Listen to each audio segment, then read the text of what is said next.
Chapter 6.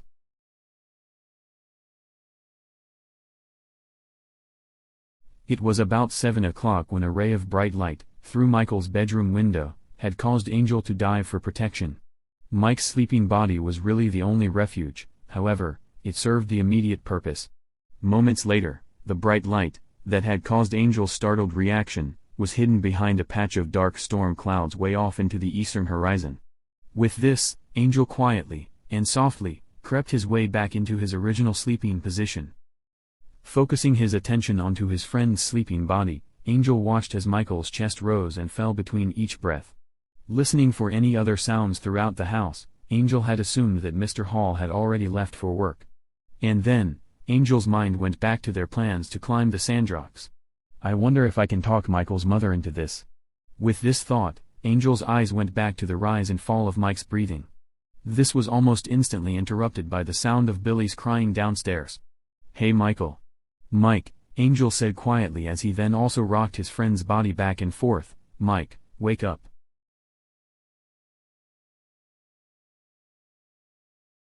Soon, Michael turned his head to face Angel. With his eyes wide open, Mike looked deep into Angel's nearly black eyes as a smile had slowly grown across his face. In response, Angel then stuck his tongue out at his friend. "Hey," Mike said with a slight laugh in voice, "what's going on?" With his question, the smile persistently grew. "Not much. Do you think that your mom will let you go up to the Sandrocks?" As Angel spoke, he rested his head on his left hand as he lifted himself up onto his elbow. With his right hand, he reached out and touched Michael on the tip of his nose. In response, Mike reached out towards Angel and touched the side of one of his canines. Immediately, Angel grasped onto Mike's hand, that was now touching his tooth. "Be careful Michael. They're very sharp." Though Angel continued to hold Mike's hand, Angel didn't remove the child's hand from the tooth. Rather, Angel seemed to only restrain how much of the tooth that he would allow Michael to touch. "I don't know," the young child answered. "I've never tried before." Then, as Michael propped himself up onto his elbow as well, as he continued to face Angel, he continued in a quieter voice. "Angel, why do you and your family have long teeth?" As Angel still held onto Mike's hand, Michael seemed to have relaxed himself as he was within Angel's grip. "It's a long story Michael," Angel said just as quietly, "but, over time, I have plans for you to know everything about my teeth plus a lot of other things as well. Know this though. You will know very soon." With the end of Angel's sentence, Michael's smile suddenly increased as he simultaneously sat up, to a sitting position, as he also withdrew his hand from Angel's face. "Well, let's go eat breakfast and then I'll ask my mom if we can go up there."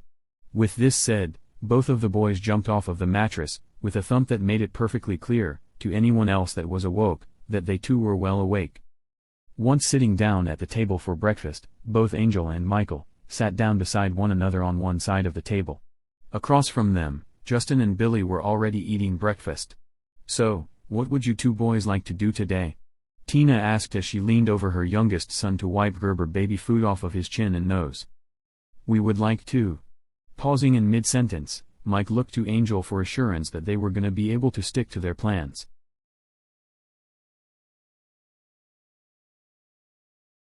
"Ma'am." Angel spoke up. "My family lets me go up to the Sandrocks, up the road here, to walk on the trails. There's one on the top, and then another on the bottom. Would it be okay with you if Michael went up there with me today?" With the end of Angel's question, Michael turned his head towards his mother as they both waited on her response.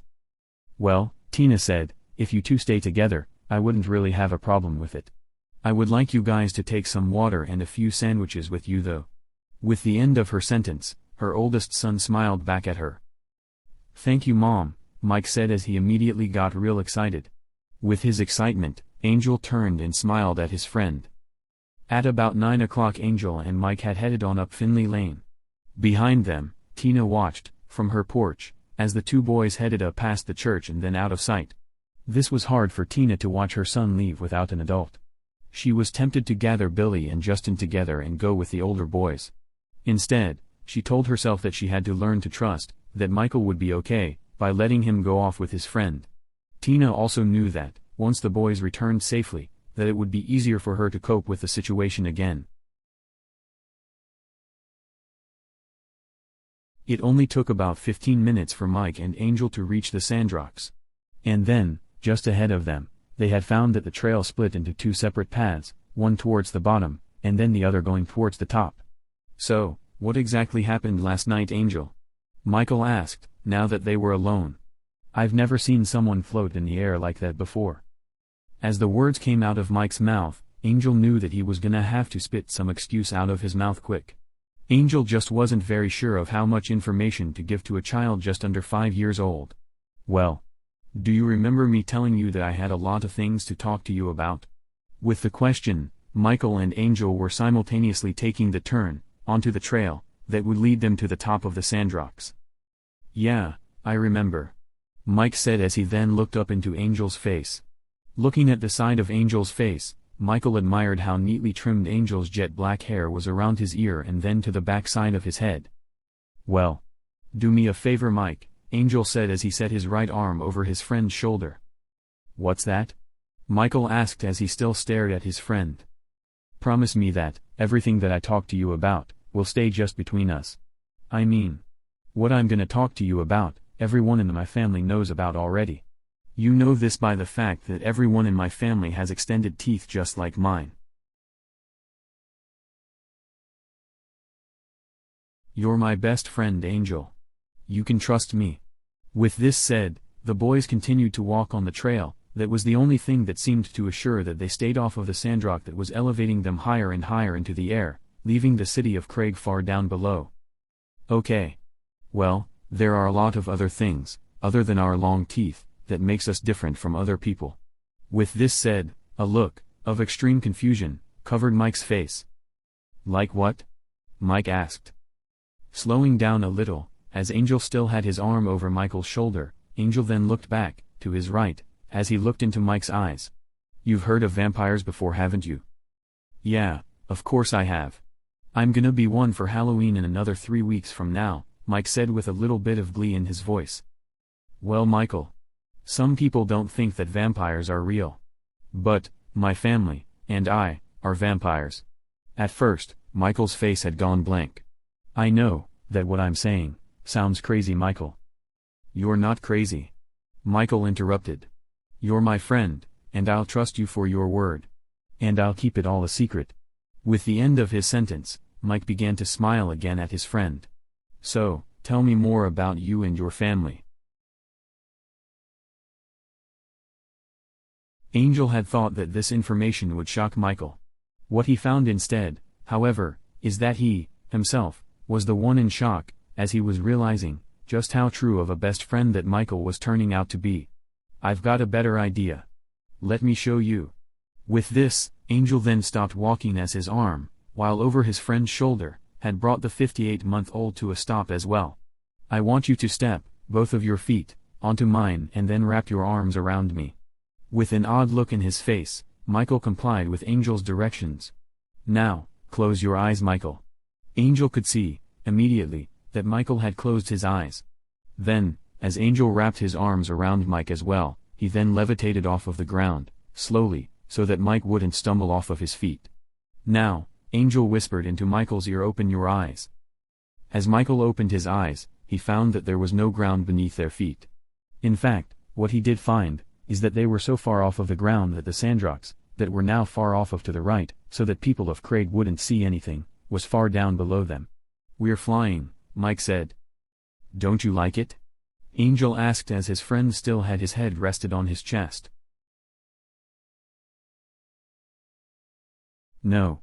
I love it, Angel," Mike said as he dared himself to pull his head back off of his friend's chest. "Is this what they mean when someone talks about getting a high out of life?"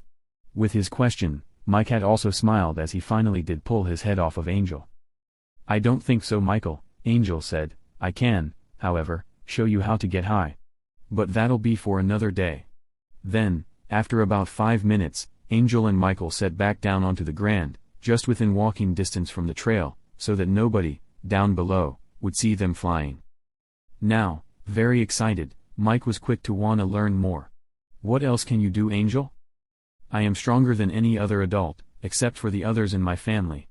With this said, both of the boys veered off of the trail again towards a huge boulder that laid on the ground.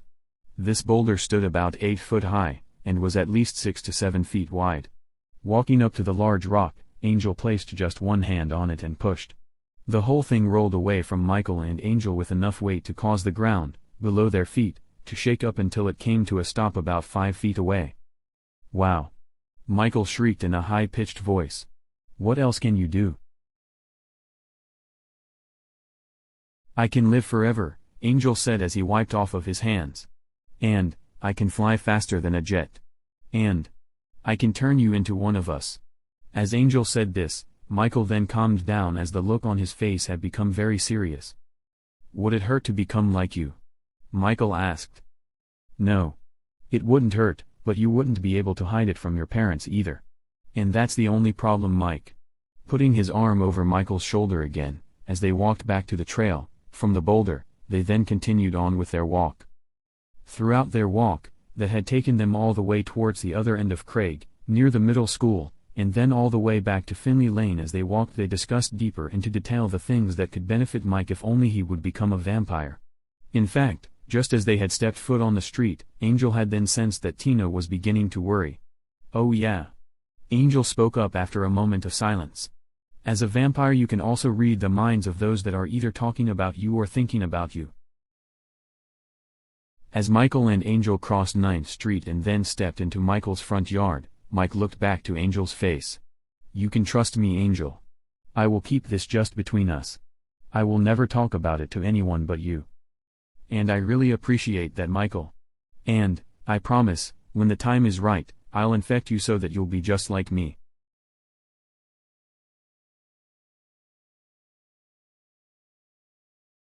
As the 18th of February rolled around, 5 months into Michael's kindergarten class, Angel had spent his weekday nights at home. Then, as the weekends came around, he would either spend the nights at Mike's or vice versa. During the week, however, just during the day, the two boys were inseparable except for when Michael had homework to do. On this particular morning, Angel was still in bed, at home beside Eddie, when he had suddenly gotten an urgent ESP message from Michael. Sitting up on the edge of the mattress, Angel looked at the red digital numbers, on the clock, upon the dresser, and saw that it was only 7 o'clock. Angel knew that school didn't start until 8 o'clock, and he knew that Michael routinely would go to the bus stop around 7. Jumping down onto the floor, Angel quickly threw on his jeans, a t-shirt, his shoes, and then his black leather coat. Then, after running down the stairs, towards the front door of the house, he quickly opened up the door and found that an overcast was protecting his mission. He also found, however, that it was broad daylight out. With this finding, he ran back up the stairs, through the kitchen, and then out the sliding glass door to the backyard. Angel knew that the only way that he could be unseen, during the daylight, is to move quicker than what the human eye could keep up with. Off of the porch Angel shot, directly up, about 300 feet, and then stopped as he then looked into the direction of Michael's bus stop. Mike's bus stop was about 3 blocks southeast of his house at a dead-end road. In fact, his bus stop was right at the top of another small set of sand rocks. Looking down to the bus stop, Angel could see that there were only 4 kids so far waiting on the bus. Among the 4, Angel could identify which one was Michael by a yellow and black colored backpack that we wore. Beside Michael was only one other kid, as the other 2 kids were about 20 feet away from them. With this, Angel could also see that the kid, that stood close to Mike, was either pointing, or threatening to hit Mike, by the fact that his hand was in Michael's face.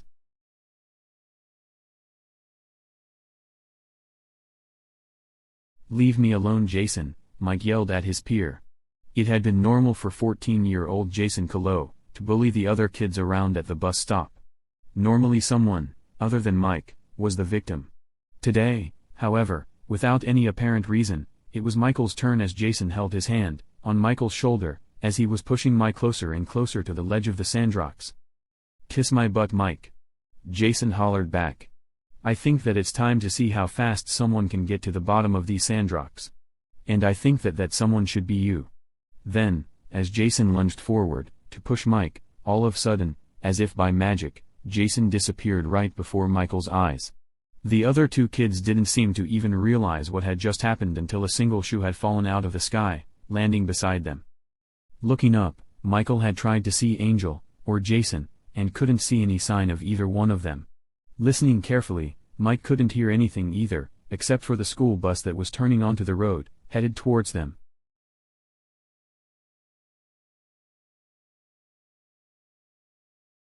Scared, Jason was in tears as he had been suddenly jerked up off of his feet, and headed into the unknown.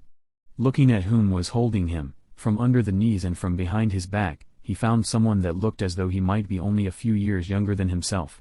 "Where are you taking me?" Jason sobbed.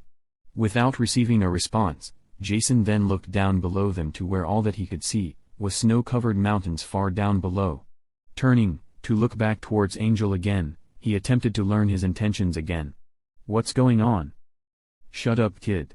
You talk too damn much," Angel hollered at Jason. Then, using his arms, to change his holding position, onto Jason, Angel now held him to where the front of Jason's body was against the front of his own body.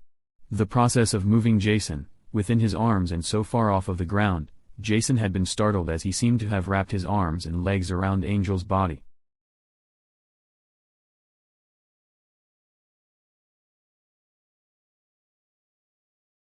City L1. Tommy was having a decently normal day up until about 9 o'clock that morning. It was about that time when he was dispatched to one of the bus stops for a missing child. "Go ahead, L1. Would you please contact Moffat County and have their K9 unit sent over here?" 10-4. City clear at 0905. Standing back up, from a kneeling position as he looked closely at a shoe that laid on the ground, he walked back to his patrol car where the parents of Jason Kalo, and his little brother, Joshua, had all waited as they feared the worst. With the family, was the school bus driver as well as he had repeated to Officer Russell that only 3 kids were at the bus stop that morning. The driver, Gene Farley, had also told Tom that 2 of the kids had told him that the missing boy had been arguing with another kid, named Michael Hall. This name had caught Tommy's attention as he stopped writing. "Excuse me, Mr. Farley. You said Michael Hall, right?" "Yes, sir. He lives with his parents on Finley Lane and is in kindergarten at the Sunset Elementary School." Gene Farley was an older man, in his mid to late 50s, short at about 5'4", with a little bit of a stomach, weighing about 200 to 220.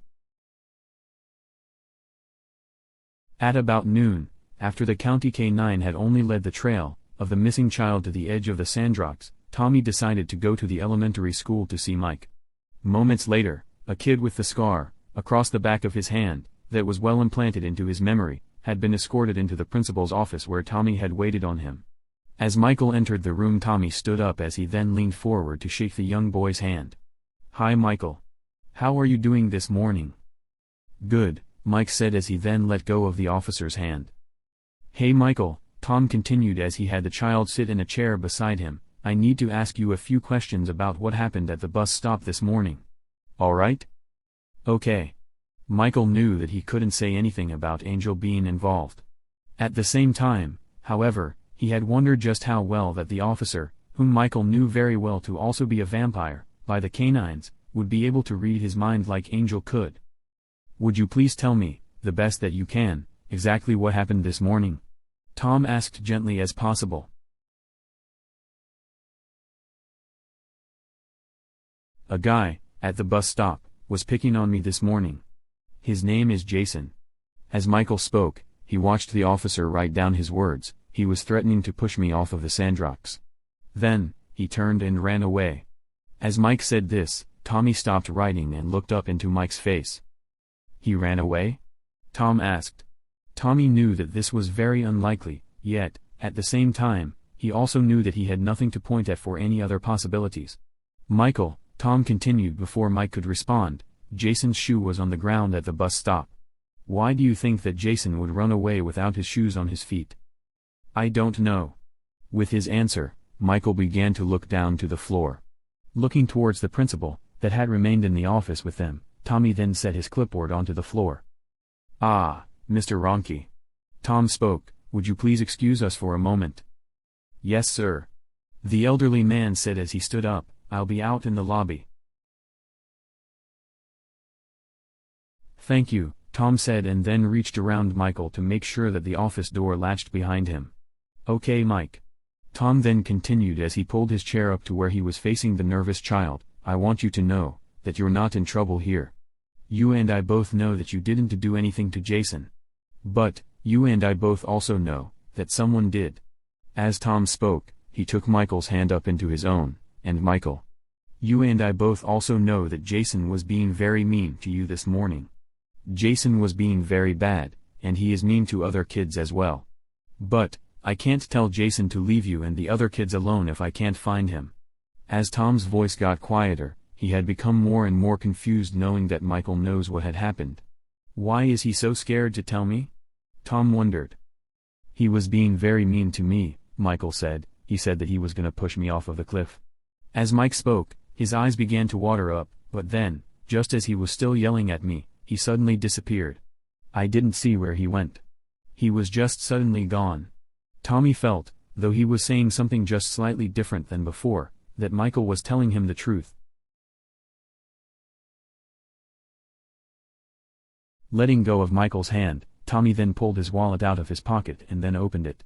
Pulling a business card out of the wallet, Tom then handed it to Michael as he then put his other hand on Mike's shoulder. "Michael, if you can think of anything that might help us find Jason, I want you to call me as soon as you can. If you do think of something, nobody will know that it came from you. This will be like a secret between us. All right?" "Okay," Mike said as he simultaneously wiped his right eye dry with his right hand. "You can go on back to your class now, Michael." "And, thank you," Tom said as he shook the 5-year-old's hand. "You're welcome." And then, as he stood up, Tommy opened the office door for Mike. Then, just as Michael was standing within the doorway, he then collapsed onto the floor. "Michael!" Tommy hollered, stirring the attention of a nearby secretary. Instantly, Tommy knelt down to Michael's side and laid him flat onto the floor. "City L1. Go ahead L1. Be advised that I need an ambulance at the Sunset Elementary School for a 5-year-old male that has lost consciousness. Be advised that I'm with him and I'll be waiting on the ambulance. 10-4 L1. Please stand by." Quickly, Tom placed his ear to Michael's nose and mouth to listen for him to breathe. With this, Tommy also searched for a pulse on Mike's left wrist. Tommy found that Michael was breathing and also had a strong pulse as well. Then, only about 5 minutes later, a paramedic was hauling a gurney in through the front door of the school. On the gurney was an oxygen tank and a defibrillator.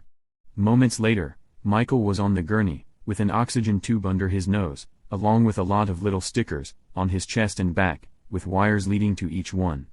Also, to his left hand, was an A4 with a bag of clear fluids running into it from a small bag that Tommy personally held high into the air. "I know the kid's family," Tom said to the paramedic. "I'll call them as soon as we get him into the ambulance." "Thank you, Officer Russell," the medic said, and then helped Tommy, and the driver of the ambulance, put the gurney in the vehicle. Then quickly, Tommy jumped into the patrol car, with his lights flashing, and then followed the ambulance to the hospital. By the time that they had arrived to the hospital, Tina was on her way as well. Her husband, William, was at work in Hayden, and Tina had decided that she would call him after she had seen Michael. That way, she would be able to tell him, on the phone, what exactly was wrong with their son. Once in the emergency room, Tommy had decided to remain at Michael's side up until, or at least up until, Tina had shown up to be with her child. This way, Tom would be able to explain, to Tina, about the line of questioning prior to Michael's medical spell. Sitting beside Mike, as he still laid unconscious, Michael, on his own, had suddenly opened his eyes and then turned his head towards the officer, whom at this time, was the only other occupant within the examination room. "What's going on?" Mike asked, startling Tom. "Hey buddy," Tom said as he put down a magazine and then stood up. "How are you feeling?" Going to Michael's side, Tom held on to the boy's left hand with one hand, as he simultaneously brushed a few hairs out of Michael's face with his other hand. "I'm doing all right," Mike responded. "I'm sorry that I couldn't." In mid-sentence, Tom lightly touched Michael's lips with his index finger. "It's all right, Michael. Don't worry about it right now, we'll deal with it later," Tommy said as he pulled a chair closer to the examination room gurney. "Right now, you just worry about getting better. "I wanna see my mom," Mike said quietly. "Your mom is on her way here right now, Michael. I called and talked to her on the way here." "Does she know about Jason missing?" the 5-year-old asked. "No. But I've gotta talk to her about it though," Tom explained.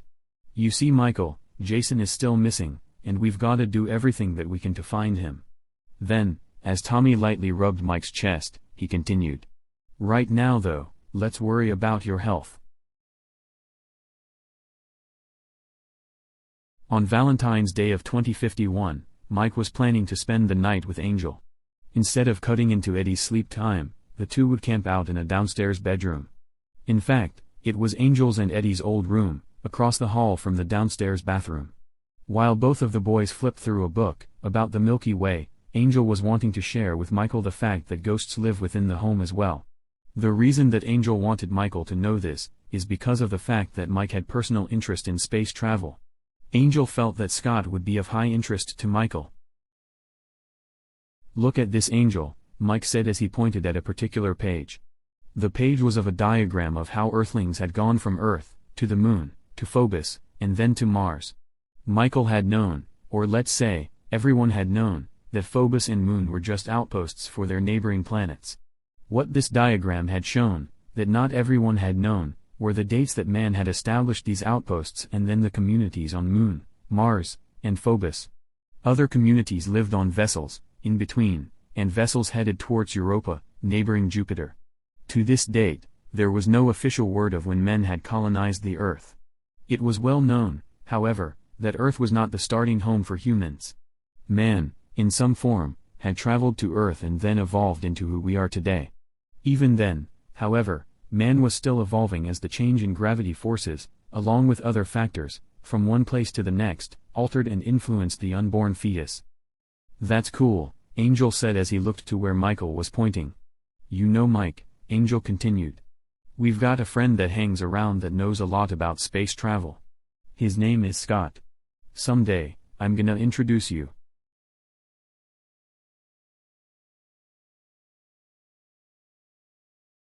"Wow.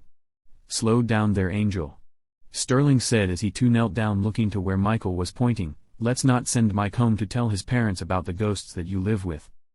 It can't be that big of an issue." Scott said as he did have hopes of gaining another friend. "He knows about this family being vampires and doesn't say anything about it." "What do you mean that Mike knows about this family being vampires?" Lloyd spoke up. "Michael shouldn't know about this stuff. These are things that are supposed to be kept quiet." "Well, I hear Angel and Michael talking about it openly," Scott said as he turned to face Lloyd. As Scott continued, Lloyd began to hide his face within his hands. "In fact, Angel levitates in front of Mike. He hasn't given him rides, that I'm aware of, but nothing less. Michael is well aware of the vampire ways within this home. Also, Angel plans to infect him." "Okay," Lloyd said as he suddenly got real serious. It's time to have a seance. We've gotta make sure that Michael does in fact know about us too," Sterling questioned. "Let's just invite his parents, their friends, and then, hell, let's just let everyone know about the vampires within the community and the ghosts that they're friends with." "Sterling," Lloyd said calmly, "he already knows about the vampire issue. And, most likely, Angel is gonna tell him anyway about us. All that I'm saying is that we might as well get it done and over with, and in a matter that we can kindly remind Angel to keep a lid on things. Can you imagine the frustration that may come over Malachi, Ronnie, and Eddie if they knew that Michael was aware of these things?" Stepping out of the bedroom, Lloyd went to the power box, or fuse box, that was in the hallway. Reaching up to his tiptoes, Lloyd then put his hand through the gray panel covering, and then suddenly the lights began to flicker within the house. Over the years, this had become the accepted signal that it was time for a seance.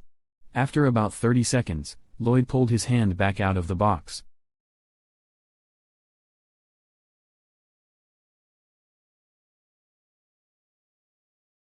"What was that?" Michael asked as the lights flashed back on. Not having a nightlight, like the one in his own home, Mike was suddenly scared of the dark as he froze in his kneeling position.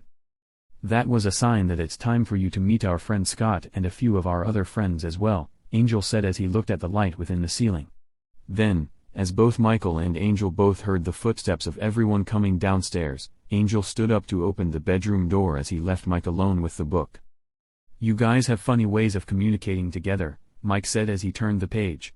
"Reading each other's minds and now, flashing the lights at one another." Pausing, as he watched Angel walk out of the room, he then continued as he raised the volume of his voice. "You guys gotta learn to talk and how to pick up a phone once in a while." "What's going on down here?" Malachi asked as he met Angel in the downstairs hallway. I don't know," Angel said. "One of them just started to flash the lights." "Did you tell Michael something that you shouldn't have?" Malachi asked as he rested his hands on his hips. "Not about the ghosts," Angel said honestly. "I told him that I would like to introduce him to our friends, but I didn't get a chance to say the word ghost." "Hey guys," Malachi said loudly behind himself, "and you Michael and Angel, let's go into Micah's, Malcolm's, and Maclone's old room. It's time for a seance." "What's a seance?" Michael asked Angel as he stepped out of the room. Without a quick answer, Mike then just followed Angel, with Ronnie, Eddie, Nicole, and Belinda into the room beside the one that they had been playing in. As everyone filed into the room, Eddie quickly laid out the string, candles, and push tacks within the shape of a star. "Hey Michael," Angel whispered before sitting down outside of the circle. "Come over here." "No Angel," Malachi interrupted. "This time I want him to sit over here with Ronnie and I." With a look of confusion in his face, Angel didn't argue as he watched Malachi lead his friend, hand in hand, to the opposite side of the circle. "Go ahead and kneel down here Michael." Malachi spoke quietly. Then, just as Mike did as he was told, Malachi kneeled down behind Michael as Ronnie faced the 5-year-old. "Lean your head against Malachi's chest Mike," Ronnie instructed. "What's happening guys? And it's out of your hands right now. We gather here today in hopes," Eddie began, "that we don't have to make an unfruitful choice with an innocent child." "Hey guys." Lloyd's voice spoke out. With his voice, an orb of a greenish color began to hover just off of the floor, in the center of the seance star. Coming out of the light was Lloyd's face as he stared at Malachi and Ronnie. "Let's hear both Michael and Angel out before we do anything. We might be jumping the gun." "Who are you?" Mike asked the stranger that obviously knew his name. "My name is Lloyd," said the ghostly figure, whom looked to be just a couple of years older than Michael himself. "Now, Michael, listen to me very carefully. Okay? All right." With Mike's response, he still rested his head on Malachi's chest. "How much has Angel told you about this family?" Lloyd asked. "What do you mean?" the confused child asked. "Anything that might pertain to only this family. Or, something that Angel may have told you to keep as a secret." "Oh." Michael responded, "You mean about..." Pausing, as Michael decided that he better choose his words wisely, he then continued, "Wait a minute. Angel had told me things that I have given him my word on that would stay just between us. That was 5 months ago and, even though you guys may see me as just a 5-year-old, from across the street, Angel is my friend and for that, I will keep to my promise to him. Even if you guys have now decided that you don't want me here anymore, or if you decide that you're gonna torture me for it." As Michael spoke, his eyes now began to water. "I'll take our secret with me to the grave." "Okay Michael." Ronnie spoke up, "Go ahead and go sit by Angel." Then, as Mike began to stand up, Ron quickly placed his hand on his chest preventing him from getting up. "It's not just a secret to you and Angel. It's a secret to our whole family. Understand me?" "Yes. I do understand." Then, as Mike stood up, before walking away from Malachi and Ronnie, Mike looked at both of them and continued. "Please trust me. I wouldn't even tell my own parents about the things that I know."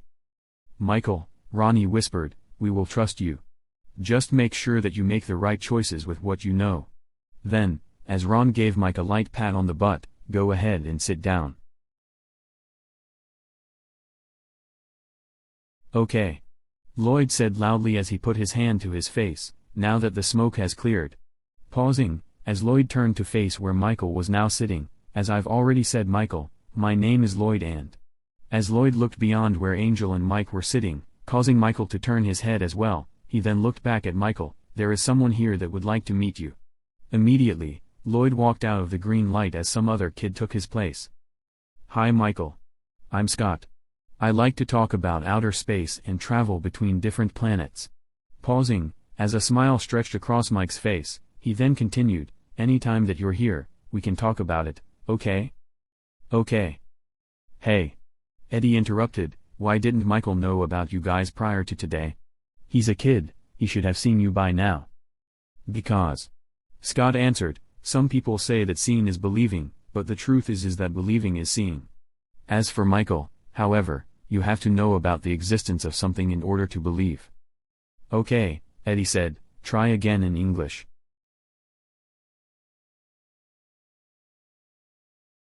Michael never had any reason to believe in ghosts nor to disbelieve in ghosts, because his parents didn't teach him about ghosts. Now, that he knows us, however, he will see us outside of a seance just the same as you once used to. All in about an hour and a half, everyone that wanted a chance to talk, dead or alive, had their chance to do so. Then, after the candles were blown out and then the lights were turned on, everyone decided to go watch a movie upstairs. Angel. Malachi called out as he followed behind everyone else. Instantly Angel fell behind his friend who had just continued on up the steps. Yeah? Are you understanding fully what had almost happened here today? Malachi spoke quietly as Angel listened to every word. Following his question, Angel shrugged his shoulders in confusion. Angel. You just about lost your friend today. If we had doubted, for just 1 second, that Michael couldn't keep a lid on the things that you told him, we would have had to destroy him. But Malachi. Angel spoke, when I told him I had already known that we could trust him.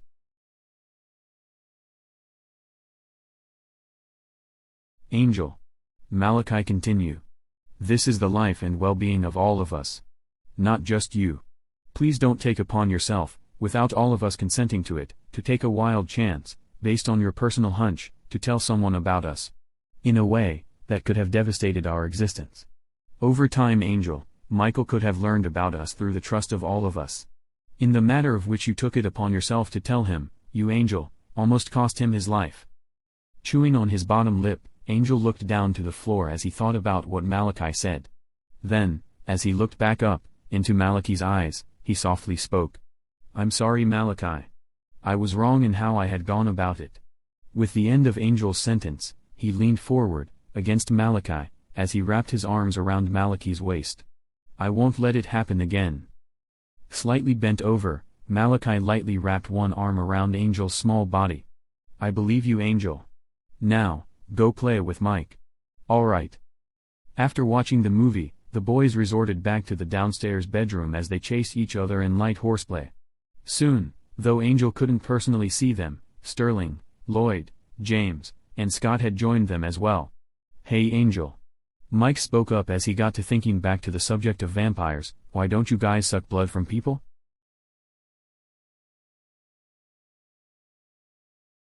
You mean harvest?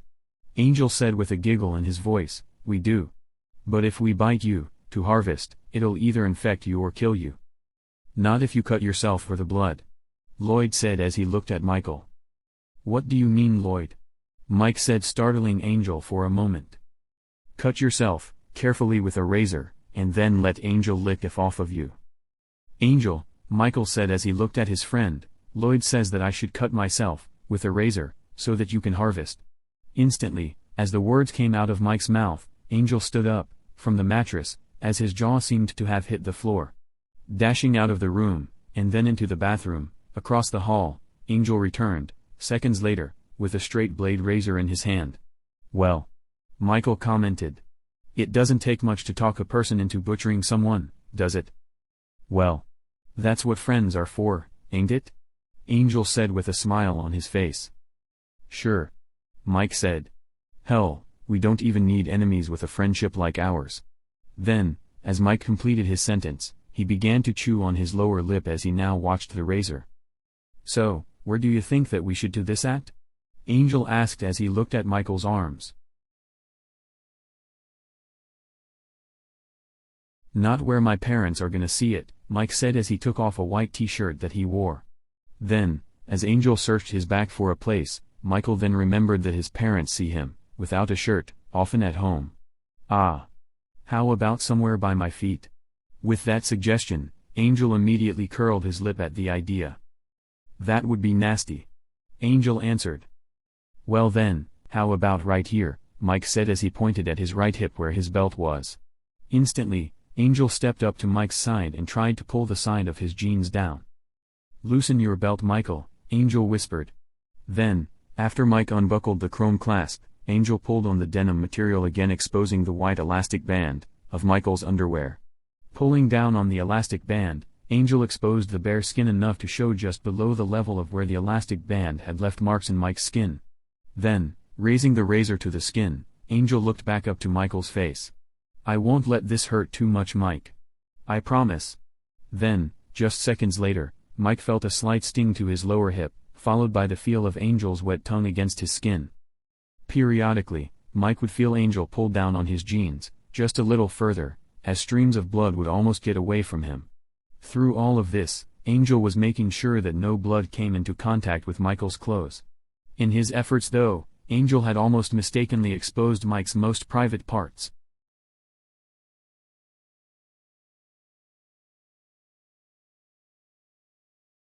Seven months later, it was time, once again, for another new school season as Jeffrey Southern, Malcolm DeClue, and Justin Hall had all found themselves in the same classroom. As their parents all spoke with their teacher, the kids played together, quietly in the back of the room. Over time, since Jeffrey and Malcolm had moved out of the house on Finley Lane, they had learned of Justin Hall's name, through Angel's friendship with Michael Hall, when they came to visit their grandparents, Ronnie and Belinda.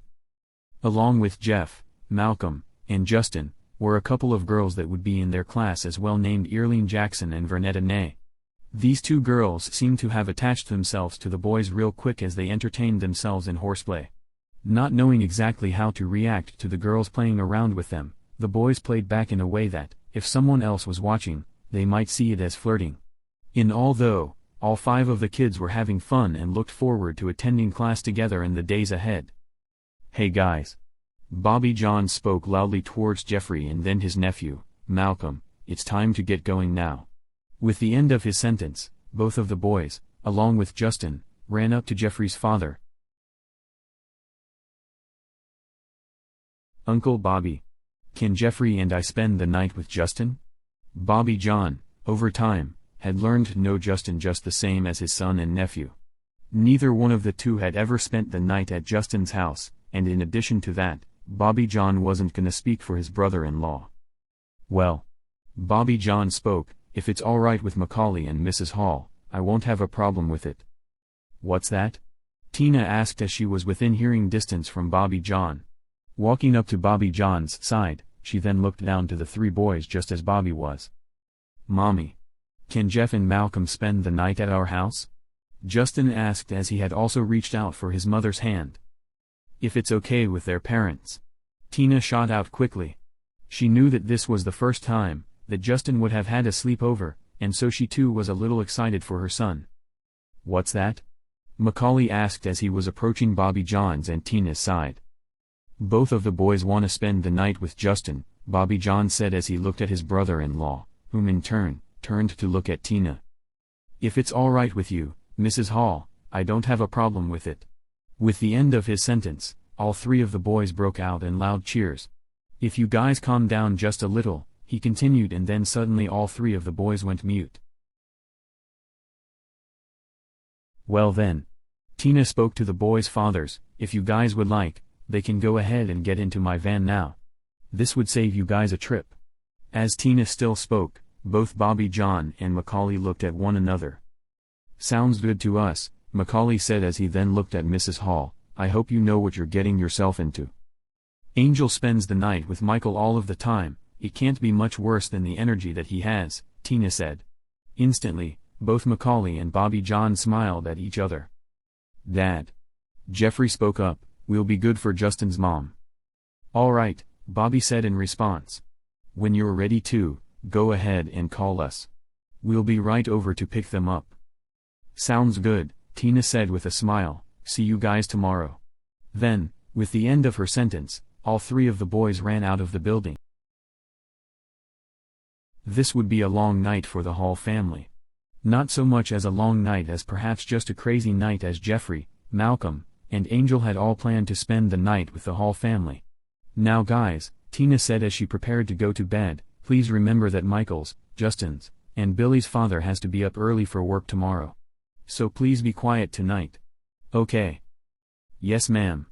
All of the visiting children, including Angel, announced at once. With the tone of perfect harmony, Tina stopped mid-step, as she looked back at him kids with a smile. Moments later, she continued on up the stairs, leaving the kids downstairs to play. "So, what do y'all wanna do?" Michael spoke up. "I know what I wanna do," Jeffrey said as him and Malcolm sat on either side of Justin staring at him. Justin had his attention on the golf channel on television. "I wanna harvest?" Justin wasn't even fazed by the fact that his friends were talking about him. Michael, on the other hand, just stared at Angel with Jeffrey's words echoing within his mind. As Angel stared back at Michael, he came up with an idea as well. "Sounds good to me." Reaching into his pocket, Angel then pulled out his pocket knife. "What do you think?" Angel asked Michael. With his question, Mike's eyes opened wide. "Are Jeffrey and Malcolm gonna have to use a knife also?" Michael asked as he looked at his little brother watching TV. "No," Angel said, "Jeff and Malcolm are too young to produce venom. They can use their teeth without infecting anyone. In fact, their teeth won't even leave behind any scars." "Will their canines hurt, Justin?" Michael asked. "No. They're too sharp to cause any large amount of pain. In fact, they're sharper than this knife." Since the first time that Angel had harvested off of Mike, in the basement of his house, Michael and Angel had used the knife several times on over. The implication that their teeth would be sharper than that knife surprised him. Even then, however, they had cut the skin, within the same area every time. The reason for this, is so that if someone did see the scared up tissue, the excuse of falling onto the ground would be a realistic excuse. In fact, Angel continued, the bite should tickle Justin. Then, as Angel turned his head, at his two little cousins, he spoke up again. "Hey Malcolm. Come here for a minute." Instantly jumping up to his feet, Malcolm walked over to Angel's side as he left Jeffrey still staring at the side of Justin's neck. "What's up?" the 63-month-old asked. "I want you to do something for me," Angel said as he put his knife back into his pocket. "I want you to harvest off of Michael's neck, so that he can see that it don't hurt." Angel knew that he wouldn't hear any argument from Malcolm over this idea. And, as Angel instantly found out, there wasn't any hesitation either. Stepping up close to Mike's side, Michael was about to unbuckle his belt when suddenly Malcolm sunk his canines deep into the tissues of the right side of his neck. Just like Angel had said, there was no pain, but there was a very strong tingling sensation where the teeth entered the warm flesh. With the tingling sensation, was also a feeling of not being able to move his neck or head. Overall, however, this had felt good to Mike as Malcolm had tried to fit more of his peer's neck in between his jaws. With Malcolm's effort, Michael could feel his body seem to pulsate, from head to toe, as Malcolm continued to harvest. "Okay Malcolm," Angel said. "Go ahead and try to get started, with Jeff, on harvesting from Justin." Though Malcolm heard Angel, it took the physical persuasion, from Angel, to separate the two. The effects of harvesting, on the vampire, were very strong and very much similar to that of an orgasm, even to an adolescent. It's like pulling a calf off of a udder.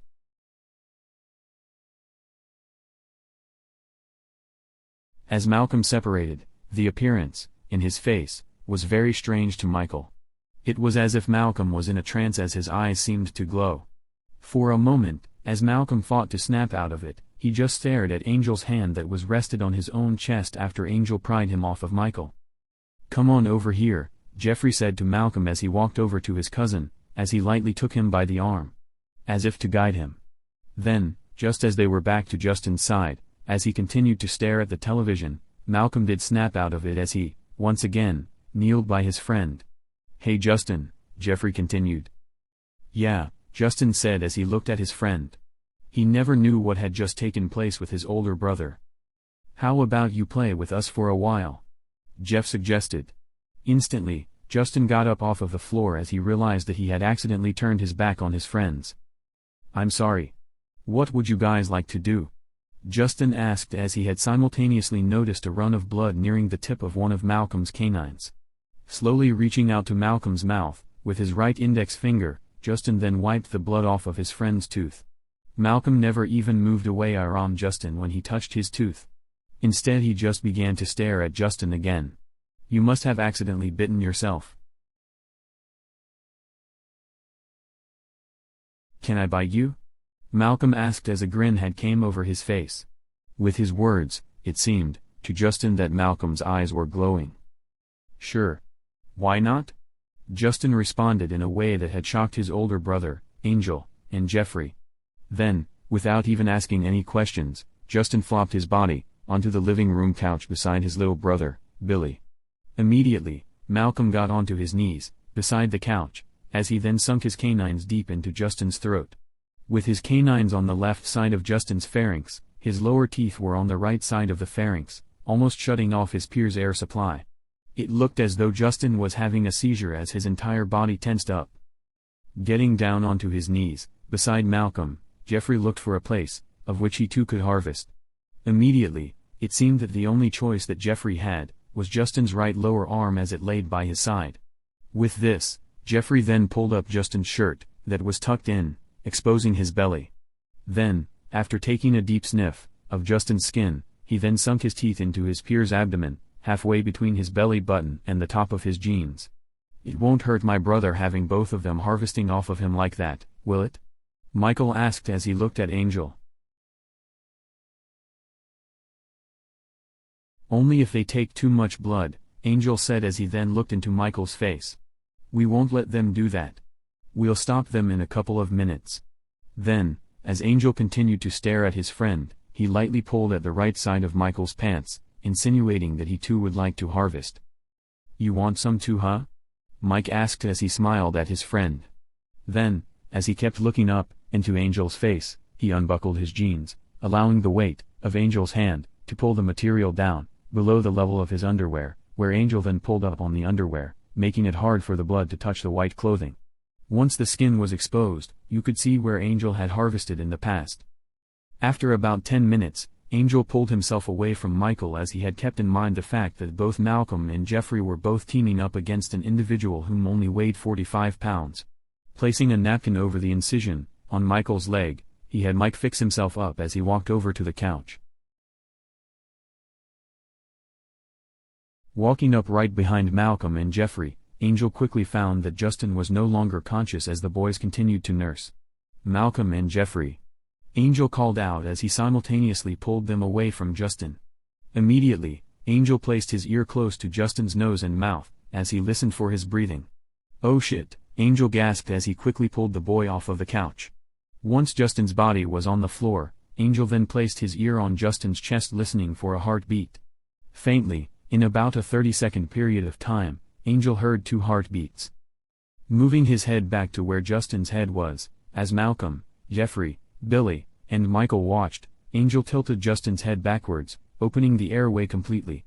Then, as he pinched Justin's nose closed with his left thumb and index finger, Angel then blew 2 full breaths of air into Justin's lungs.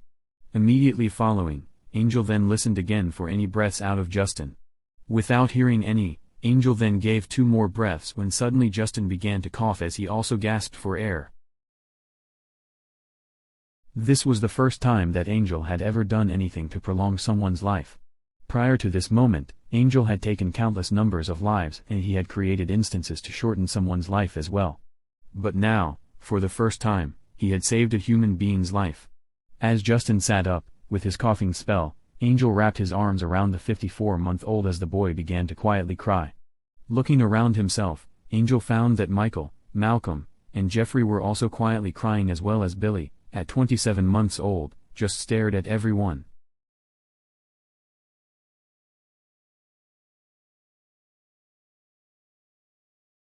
That following morning Angel went home to sleep in his own bed. The gravity behind the life-saving choice that he had made had left himself stunned and his mind in awe as he closed his eyes to fall asleep beside Eddie. Seemingly, just seconds later, Angel was opening his eyes to find himself standing beside his friend, Michael. As if surprised, Michael nearly jumped at Angel's sudden presence. "Where did you come from?" Michael asked. Along with his question, Mike was also trying to figure out the reason for all of the darkness that surrounded the two boys. I just fell asleep, Michael. Angel answered as he saw a cloud of fog swirl around them. Angel was suddenly angry and scared as he realized that his mortal friend had been drawn into the darkness of his grandfather's dungeons. He knew that nothing good could possibly come out of this ordeal as he carefully put a hand on each of Michael's shoulders as he simultaneously pulled his friend close to himself. Listen, Mike. Angel spoke quietly, I want you to stay close to me. What's going on, Angel? Mike asked as he turned his head to face his friend that stood tightly to his back. I'm getting scared. You remember that bad dream that I had the first night that I stayed at your house? Angel still spoke quietly. Yeah.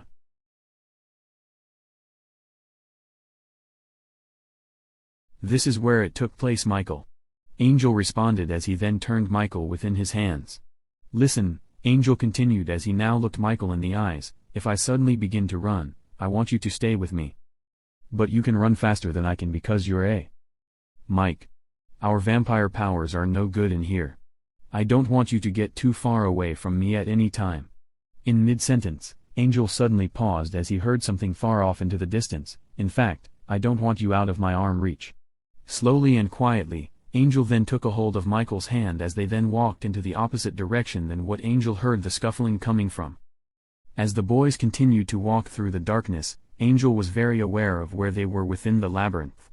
With this knowledge, however, Angel had felt that they were possibly walking into a trap as he knew well that the corridor was a dead end.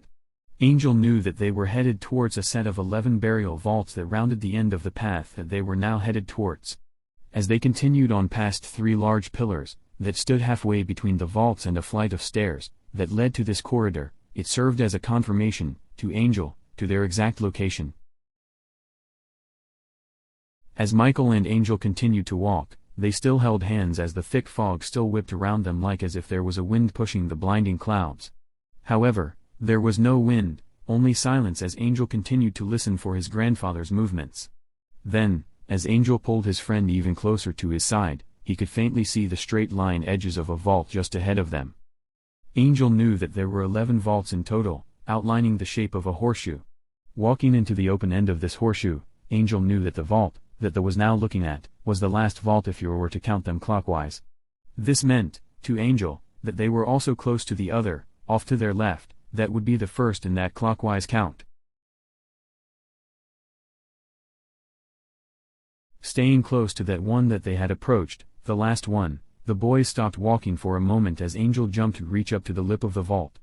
Just catching the top of the lid, with his elbow, Angel climbed up on top of it as he left Michael down on the ground. With his movement, Angel had caused a lot of dust to fly off of the edge of the cement lid, and then covering Michael's face. Sorry, Mike, Angel whispered. Then, as Angel wiped the surface of the lid off, with his hand, he found that there was only an emblem of a cross upon a ribbon with part of its top bit off of it. There was no name plate. This one's empty, Angel said just loud enough for Michael to hear. Then, without warning, Angel then softly jumped down to the ground, causing more dust to fly over both of them, just as Mike had just finished shaking the dust off of himself from the first time. I'm sorry. Angel said again as he helped wipe the dust off of his friend before himself. Who's in them? What are they, Angel? Mike asked as Angel's words confused him. I wanna see who's in the boxes, Angel whispered.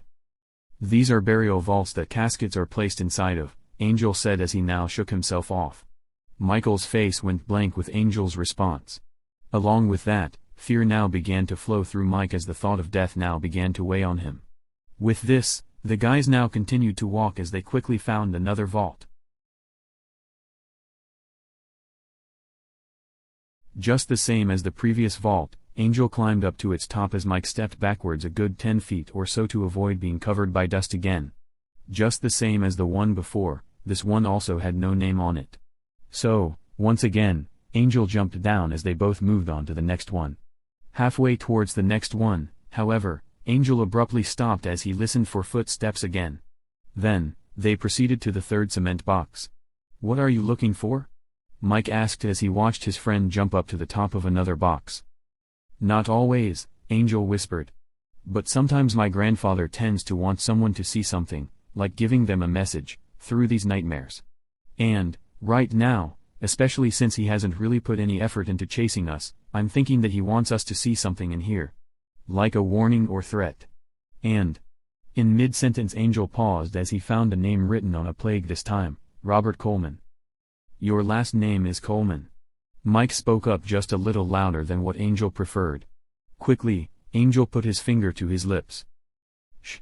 Then without any noise, for a moment, Angel then continued, this is my father's burial vault. He died April 18th of 2012 with my mom. What killed them? Michael asked. Mike had never known about Angel's parents. Much less had he ever known that they had passed away. In a car accident years ago.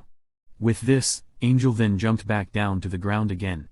Moments later, upon the next cement box, was Angel's mother's name.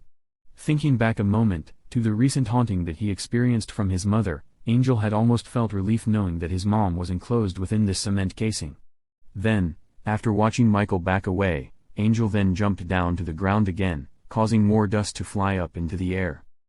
The next box, the fifth one, didn't sit in the same direction as the first four did. It stood in an angle, about 45 degrees off of the previous off to the left. Once again, Angel was looking down onto a name plate. Elizabeth Connor/Sanchez. This is my grandmother's vault, Angel said and then, once again, jumped down, to the ground, causing another cloud of dust to jump up into the air. Immediately, both Michael and Angel headed to the next box almost as if it was a surprise present waiting to be opened. This cement box was also, once again, sat in an angle off to the left. Then, again as Angel quickly got up onto its lid, found that this box belonged to his grandpa Miguel Sanchez. Isn't he the one that chases people around in this dungeon? Michael asked again as he found himself shaking off a face full of dust. Yeah. Pausing, Angel looked at his friend knowing the fact that he too would now be haunted by the old man, that's him. Now, as Angel got down, they continued to walk on to the next cement casing that was, once again angled towards the left. One by one making the half-circle turn back towards the direction of which they had come from. Jumping up onto the next crate, Angel found his uncle's name, Arnofonso Sanchez, engraved on its plaque. And then, the next one, of which Angel knew was the last angled vault, he found his aunt's name, Teresa Mayberry/Sanchez. The wife to Arnofonso. As the two boys then continued, to where Angel personally knew whose name was on the next burial vault, Michael was surprised to find that there seemed to be no dust hanging off of its lid's edge as it had with the previous vaults. Mike was surprised, once again, that Angel wasn't quick to jump up to see the name. What's wrong, Angel? Michael asked as he lightly re-grasped onto his friend's hand. That vault there. Angel responded by just pointing with his eyes, has my name on it. But you're not dead. Why is your name on it? The young child was obviously upset by the revelation. But most likely someday, I will be dead, Angel said as he held Mike's hand. I thought that you said that vampires can live forever.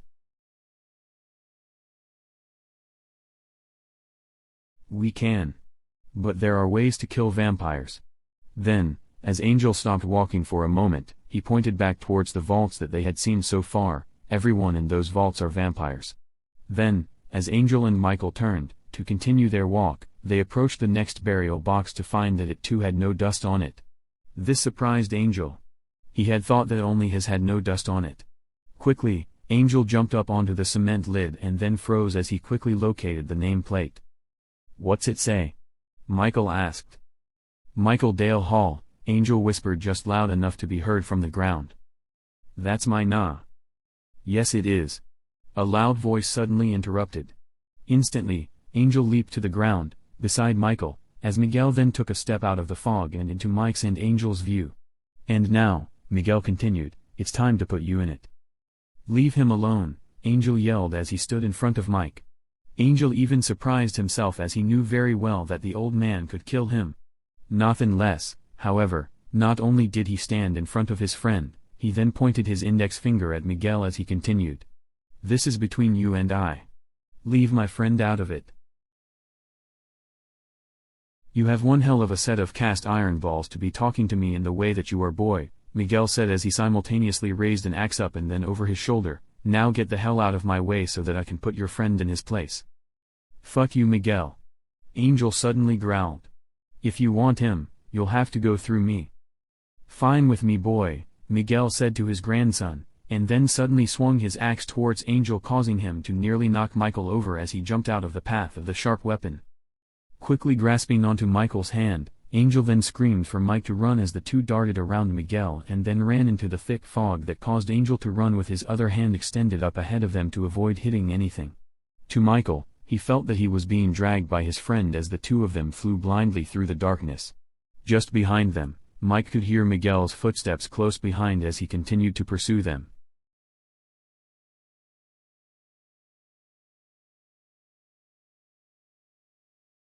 Eddie was caught off guard by Angel's sudden yelling. It wasn't often that Angel would experience the terror that everyone else had for so many years. And then, based off of Eddie's personal point of view, as he would listen to Angel's nightmares, it would seem that he had more physical scuffles with Miguel than what anyone else had. Also, at times, it would seem that, by the words that would come out of Angel's mouth, that he would verbally attack Miguel much like no one else would dare to do. In general, Angel was much more aggressive towards the old man that everyone else feared. Odd for someone that was less than half of the size of everyone else. Now, as Eddie attempted to comfort Angel, it was apparent that Angel was harboring someone along with his bad experience. Hold on, Michael. Angel suddenly screamed. Michael. Eddie thought to himself, how did a mortal person get tied up in Miguel's dungeon? Eddie continued. What made the situation worse is that Michael hadn't come over that day. Which means that while he is at home, his body is being physically manipulated within his bedroom. Along with that, presuming that Michael is perhaps yelling in his sleep as well, his parents are probably gonna walk into his bedroom and find him plastered against his own bedroom wall. Malachi. Eddie thought clearly, Angel and Michael are both tied up into a nightmare. And Michael is at home.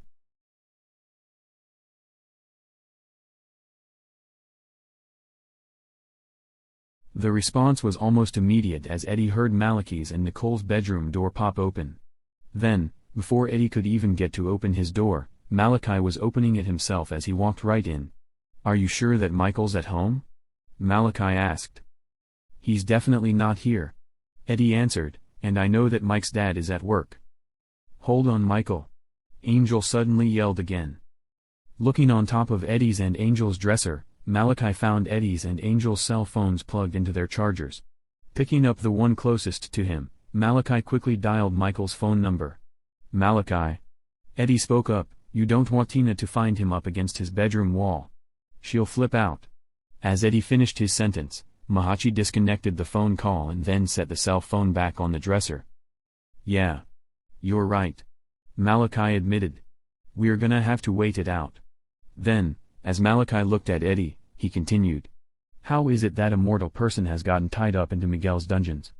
As Malachi asked this question, both of the guys witnessed Angel begin to move violently within his sleep as he appeared to be sprinting with Michael within his hands. It would appear that Angel may have very well been dragging Mike. Within the movement, you could see Angel seem to switch hands, from left to right, and vice versa, as they continued on with their nightmare.